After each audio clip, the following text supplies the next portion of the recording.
I have a pretty crazy story for you today, and I think it's going to be one that resonates with you because it is about tattoos. And I know you've got the Elvis tattoo on your forearm.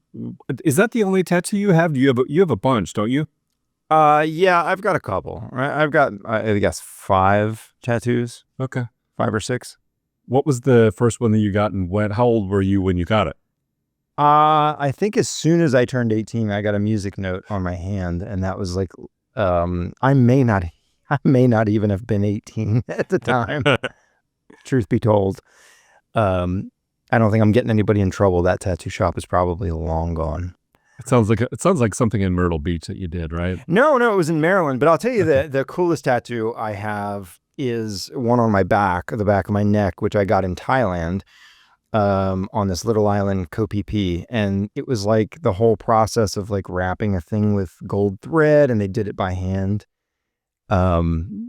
If you've ever, it was awesome. Yeah, just fully like tap, tap, tap. Well, Anyway, one I other know, reason I to know go. you've got a lot of tattoos. I won't get into the, I have uh, zero tattoos, and I think you've heard me joke before, maybe in a previous episode, where it's all or nothing. I'm either going full sleeves on both arms or nothing. And so far, I'm at nothing. And there's no sleeves, there's no fake sleeves, but time will tell.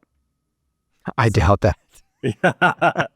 Well, stay tuned. I have a story of a map tattoo murder that happened in California about 15 years ago. So stay tuned. We'll be back. This is how it all went south.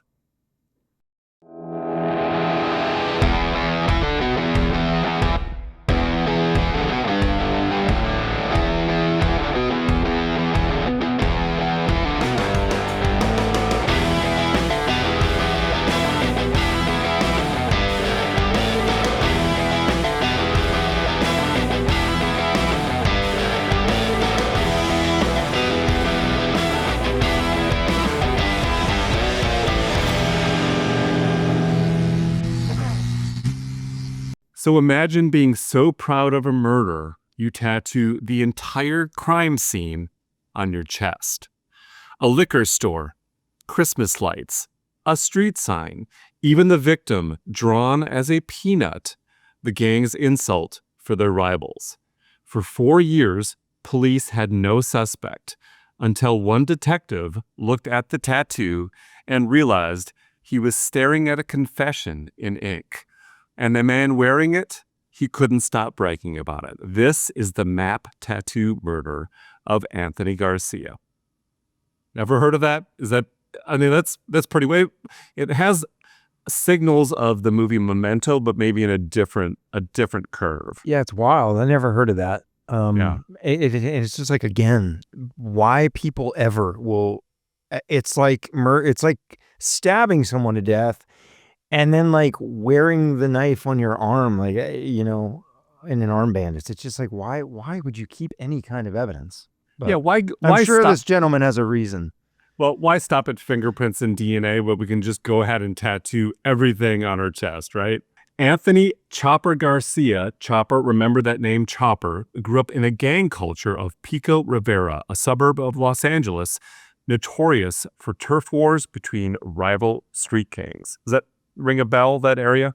Yeah, Pico Rivera does. Yeah. It's not a place I've spent a lot of time. I don't think. You're Why would I? not flashing your gang Well, not, signs or anything? I mean, it's just why would. Yeah. I don't know anything about it. So Garcia became a member of the local Rivera 13 gang, a Latino street gang named after the area that they lived in. And known by the nickname Chopper, he bore many tattoos signifying his gang life. The Rivera gang had long-standing feuds with rival groups, one of which they derisively nicknamed the Peanuts. By his late teens, Garcia was an active gang member seeking to earn respect and notoriety, I cannot say that, within Rivera 13. His quest for gang stature would ultimately set the stage for a deadly encounter in early 2004. Okay, so on the night of January 23rd, 2004, violence struck out outside Mr. Ed's liquor store on Rosemead Boulevard in Pico Rivera. a 23-year-old local man named John Juarez was shot and killed in front of the store in what authorities later identified as a gang-motivated attack. And so they believed he was targeted because he was associated with a rival gang, which was the so-called Peanuts, making him a marked enemy in the eyes of Rivera. So according to Detective Kevin Lloyd, who responded to the scene that night, Juarez had been standing near the corner when a shooter opened fire. Juarez was struck in the head, collapsing fatally in the liquor store's driveway. The shooter fled, and no immediate suspects were identified. So, drive-by gang shooting, right? L.A., typical, right? And these are things, I mean, it's serious, like Classic LA. right, exactly. But what do we do about it? Are we going to start knocking on the doors of rival gang members? Like, it's kind of sketchy, right? Like, that's a tough one. Yeah, that's why they do it. I mean, it's because what would you do if a car starts driving by and pop pop pop pop pop? You're gonna run and duck for cover. You're not looking to catch a license plate number or identify someone. You know. Yeah, it's very. Yeah, there's a very kind of sporadic. Specific, yeah, exactly. So, and just not shockingly, despite an initial investigation by the LA County Sheriff's Department, Juarez's murder quickly became a cold case. Detectives had no solid leads or eyewitnesses, or at least ones that were willing to testify, which is a common challenge in gang-related shootings, of course.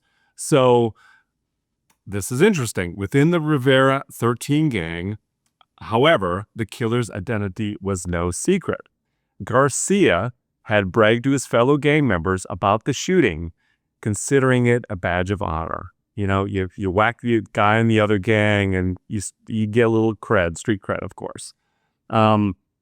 But no one was still talking, and it went cold. It was an unresolved crime that many feared would never find justice. Okay, so in 2008, LA Sheriff's homicide investigator Kevin Lloyd was perusing routine booking photos of local gang members when one image made him stop cold. Anthony Garcia's chest tattoo contained an eerie and elaborate crime scene depiction that struck Lloyd as alarmingly familiar.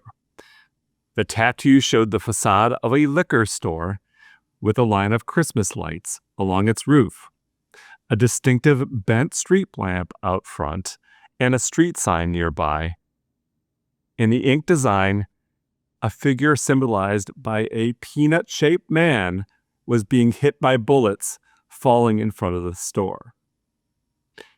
Towering over the scene was a helicopter, aka chopper, right? Raining gunfire down on the peanut figure.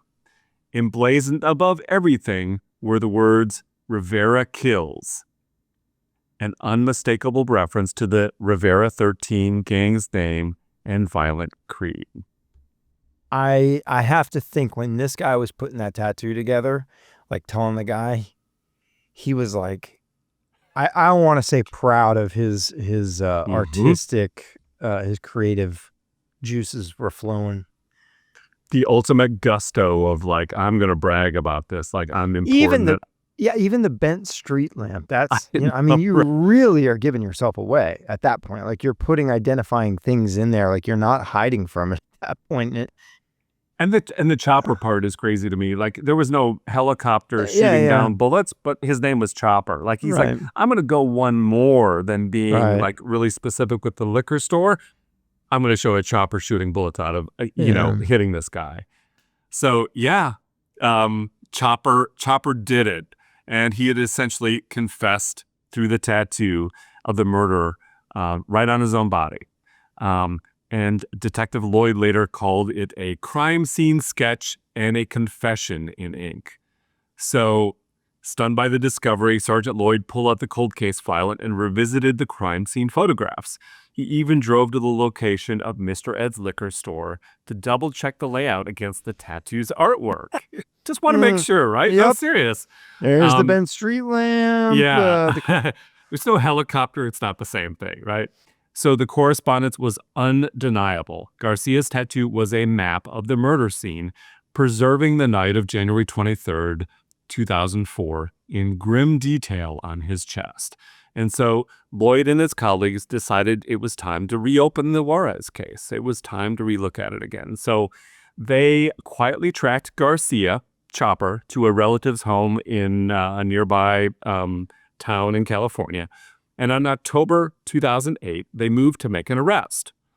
Garcia was 25 years old at the time, was taken into custody, but they needed to ensure a little bit more information. They needed Garcia's own words confirming his own guilt. So to obtain that, detectives devised an undercover sting inside the jail. So he's under arrest, but they just want to go one step further. So sheriff's detectives planted an officer in Garcia's holding cell at the Norwalk station, posing as a fellow gang member who had been arrested on an unrelated charge. And you can imagine what happens next. This guy starts nudging Garcia, and Garcia begins talking boastfully about what he had did. He was proud of his crime and his tattoo. And ultimately, he casually brags that it depicted his, quote, first killing. And that's a wrap, folks. Yeah. And he recounts the liquor store and everything that happens to this person. It's all caught on tape. I always find it amazing. Here's a piece of advice for anyone who ever has committed a serious crime and goes, gets arrested on like a charge, and some guy in there befriends you real fast and starts asking about like, what crimes you done? What are you in for? Keep quiet, man. Yeah. It's a setup. It's also interesting, he goes to trial and a first-degree murder conviction happens. But, probably, I don't know if, like some of your bigger tattoos, if you've kind of done them all in one sitting. I don't know if the Elvis one was at once or if you did it in a couple stages. But, sometimes you break it up. And yeah, a big chest tattoo is not likely going to be one sitting just because it takes so much time. I mean, sometimes that's what happens here. So Garcia spent years perfecting the tattoo. He wanted to get it just right. So a 2005 booking photo, this is, a year after this went down and 3 years before he's actually arrested. There's a booking photo of him from an unspecified charge showing just the chopper shooting bullets at Mr. Peanut. A 2000, because this guy's in, he gets taken in multiple times. In 2006, after that, a booking photo of him from another unspecified charge as a liquor store.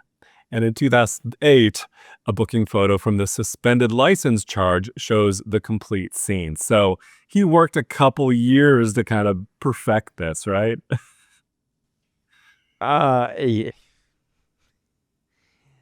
The guy's a gangbanger and murderer. I'm not trying to talk bad about anybody. This guy's clearly an idiot. Right. I mean, Sean said that. And I bet you, yeah, I know. So, and I bet the guy has talked about this and bragged about this many times. I bet you with each, he's a star in prison. Each time he got a new addition to that tattoo, I bet there was, that story or part of it was told. Yeah. Well, and the fact that the booking photos each time would show the tattoo means he's probably coming in shirtless or he's opening it up so that people could see his tattoo. He's bragging while he's getting these booking photos. Well, yeah, but I think a lot of times when they're gang related, they take pictures with their shirts off because they have identifying tattoos and stuff that, but. Yeah, so prosecutors played the undercover recording of Garcia's jailhouse confession in the courtroom, and in that audio, jurors could hear Garcia nonchalantly admitting that to the killing and essentially narrating the tattoo. Like he's going through each of the parts and saying, here's the liquor store, here's the helicopter, here's, the chopper. And so they hear all this in addition to actually seeing the tattoo on Garcia himself. Can you imagine as a juror? Like sitting and seeing like, wow, that's like a treasure map right there. Pretty much. Yeah, you're kind of handing the case to a jury. Yeah. So 1 month later, on May 19th, 2011, Garcia appeared for sentencing. He received a sentence of 65 years to life in state prison. So he was pretty much cooked. And appointed in a moment at sentencing, a woman who was the mother of Juarez's child told Garcia directly that he had no one to blame but himself. She said, quote, "You were stupid enough to get the tattoo that convicted you." Well, she said it best. So she did not forgive him, and he's essentially behind bars for the rest of his life. We think, in part because of the body art map of the murder that he committed that day. It's an interesting one. I'm sure that's happened before too. I mean, or maybe not with specifically a map, but I guarantee there's been probably tons of instances where someone has tattooed some part of what they did in a crime, or like a face of a dead body on an arm, yeah. or it's something very provocative on purpose, of course. Yeah. What happened to notches in the belt? Right. It's a safer bet. Yeah. So that's what I got this week. I thought that was a wild one. I had not heard of that. And again, it kind of took me back to the movie Memento, which is one of my favorite movies. It's not quite gang related, but like those tattoos help tell a story of what happened in that movie too. So that's what I got this week, and we'll see you again next week. See ya.